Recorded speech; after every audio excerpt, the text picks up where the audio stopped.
A 12-year-old boy killed by a falling tree while away at summer camp in Carroll County. It happened at River Valley Ranch out in Manchester, and the boy was trapped under a tree that was brought down by several storms, and they were bad. Several other children were also treated for injuries from the storms, but they're going to make it. The Carroll County Sheriff's Office says a group of campers between the ages of 7 and 12 were at a camp session in a pavilion at the campground when the storms just hit. The camp staff members saw the sky go dark quickly, and then they started to usher the kids toward a shelter hall. 15 to 20 trees came down. 15 to 20. You're looking at some of the trees today, one of them falling on the boy who was killed. The executive director of the River Valley Ranch says staff followed all of the camp's protocols for dealing with severe weather. He says the decision to keep the teenagers' camp and day camp open was based on advice from grief counselors. The 12-year-old boy killed has not been identified just yet. You know, this tragedy at River Valley Ranch is the second such death at a camp in Carroll County in recent memory. The last time it happened, the victim was a 9-year-old boy. We spoke with the mother of young Noah today, who had hoped that his death would lead to reforms to make these camps safer. Jamie Noah was one of dozens of children on a trail at the Hashua Environmental Center back in 2009 when a storm toppled a 100-foot-tall tree, striking him in the head. He would die 2 days later. A similar storm in a similar wooded terrain in Carroll County produced a similar result almost 5 years later. And the mother of Noah Acid says this latest tragedy has brought back all of the pain and suffering of her son's death. Especially when he told me it was a 9-year-old little boy.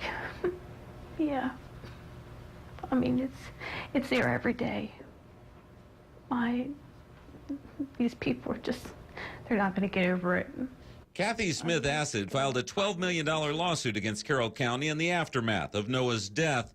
But because that camp was tied to the county, the local government had immunity from such suits, and it was thrown out.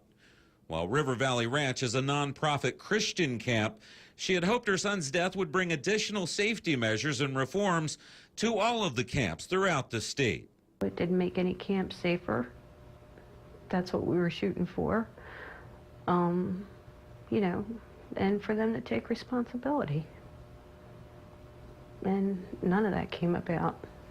It's a hope she and her attorney, Jack Leibowitz, still hold on to today. What we learned in the Noah Acid case is that camps have the ability to voluntarily submit to accreditation through a group called the American Camp Association, ACA, which is a very thorough review of safety practices at a camp. And the camp where the tragedy occurred last night was not ACA accredited. Noah's mother says neither the camp nor the county ever apologized for his death, choosing instead to send her the same form letter that went out to every camper's parents. I said, sorry that camp didn't turn out the way that we all wanted, and we're refunding your check, you know, your money, and hope to see you at the, I don't know, some kind of festival that they were having. And that was it. That's all I ever got from them.